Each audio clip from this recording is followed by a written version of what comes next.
Okay, so good morning everyone. For today, I'm going to present to you an article critique for our subject BA 200, Business Research and Statistics. So the agenda for today, overview of the discussion, recent findings on fraud, definition of machine learning, review of related literature, critique of related literature, and the conclusion. So for the overview, in this article critique, we will discuss two main subjects called fraud detection and machine learning. We will review the related literatures and compare its similarities and differences. So what are the recent findings on fraud? So according to Stripe, global online payment fraud losses in 2022 reached 41 billion US dollars, a figure expected to balloon to 48 billion dollars by the end of 2023.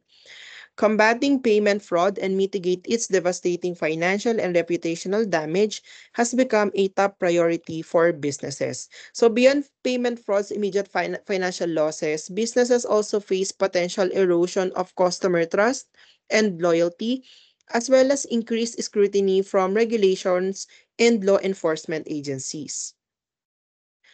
According to US FTC, it shows that the consumers lost over 12.5 billion to fraud in 2024, a 25% increase from 2023, driven by more victims losing money, especially to investment, amounting to 5.7 billion US dollars, and impostor scams amounting to 2.95 billion dollars, with most losses involving bank transfers or cryptocurrency.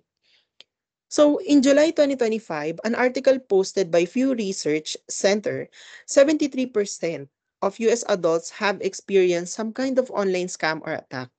And these are common across age groups. Most scams are call, text, or emails weekly. So here are the statistics. 48% for online hackers who stole credit card and debit card info, down to 7% those who give money out as in online a fake investment opportunity. So next, on the service level, machine learning involves optimizing a model's performance on a dataset that resembles real-world problems through model training, aiming for generalization to achieve useful results in practical scenarios. The ultimate goal is for the trained model to apply learned patterns to infer correct outputs for real-world tasks, a process known as AI inference. So if we're going to read Dave Bergman, he is a senior staff writer for AI models for IBM Think.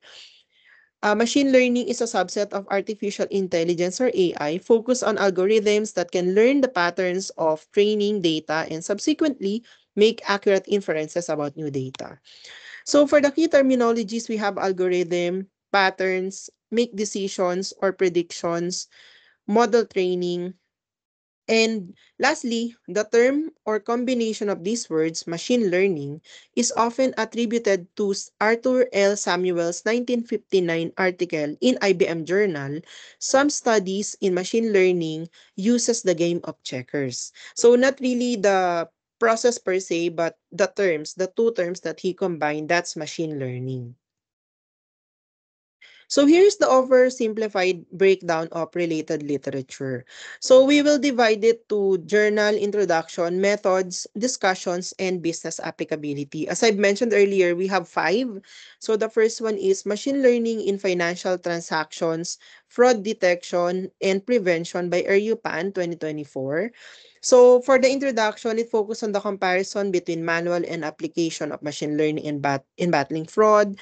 There's no actual method that was used by the author.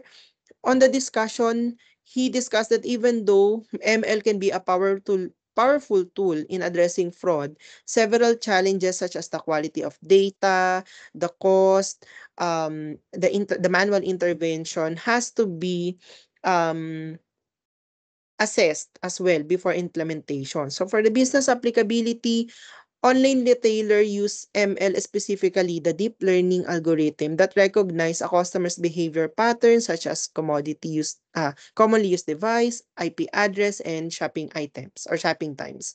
For the second one, it's called online payment fraud from anomaly detection to risk management by Paolo Vanini, March 2023.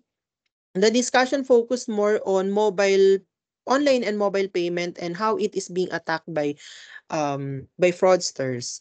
So they demonstrated three quantitative models called online payment anomaly detection, triage model, and the risk model. So for the results, it emphasized that ML should be accompanied by statistics to be proven effective.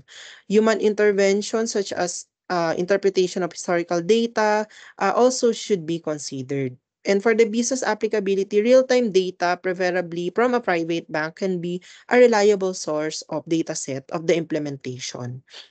The next one is estimating financial fraud through transaction level features and machine learning. So it introduced how AI is used in detecting fraud such as profile photographs, matching and variations. That's something not available to the other related literature. So they use 25 ml classifiers such as AdaBoost, Bagging, Bernoulli, etc. in 6.3 million samples with 8,213 fraudulent transactions. So they would like to provide or make a novel approach or a unique approach in combating ML.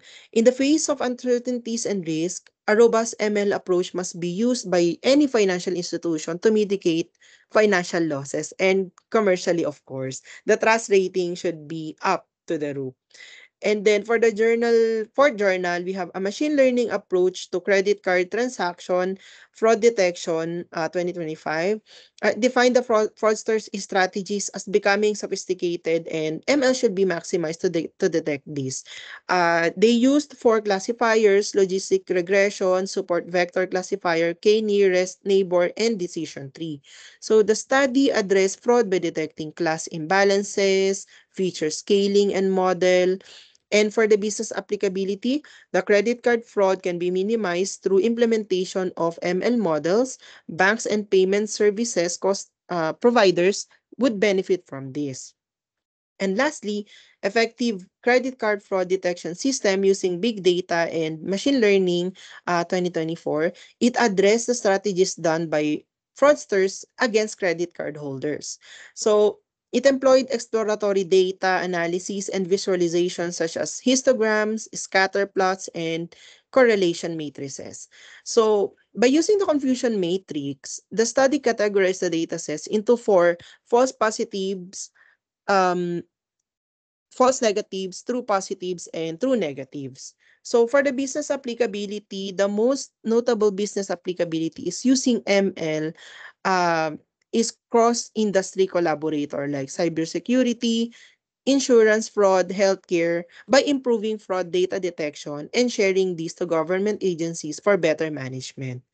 So to the critique, as far as the critique is concerned, for the first two, um, actually both Paolo Vanini and Ayed provided the readers in-depth quantitative analysis on their papers. However, it could have been presented as well how corporate readers would apply these methods into their business policies, such as cost leadership and cybersecurity is concerned. So for the next one, um, for the first one, machine learning by Pan, although it provides the analysis of how ML aids in fraud detection without proper testing of datasets, this journal is still subject to doubts or cannot be solely used for academic purposes. So for the fourth one, the author provided a step-by-step guide on how they analyze the data, but is very limited since they only use credit card transactions. A comparison to other payment gateways, such as debit cards, could have been appealing to fiscal policy makers. And for the last one, although the paper produced several real-world scenarios where the study can be used, it did not address the privacy concerns because the author would like to incorporate ML with in-depth access to customers' profiles such as address, or location, which is a violation of the PII or Personal Identifiable Information.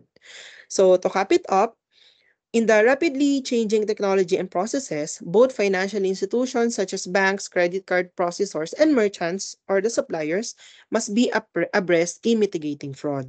Machine learning offers a great avenue in detecting and streamlining the process of blocking fraudulent activities in the system, but there is an ongoing challenge that, based on the article reviewed, is that ML should not be the sole component or system to be used, but rather complement with corporate regulations and management discretions. Same goes with sustainability in using this. So that's it for my article critique. Thank you and have a nice day.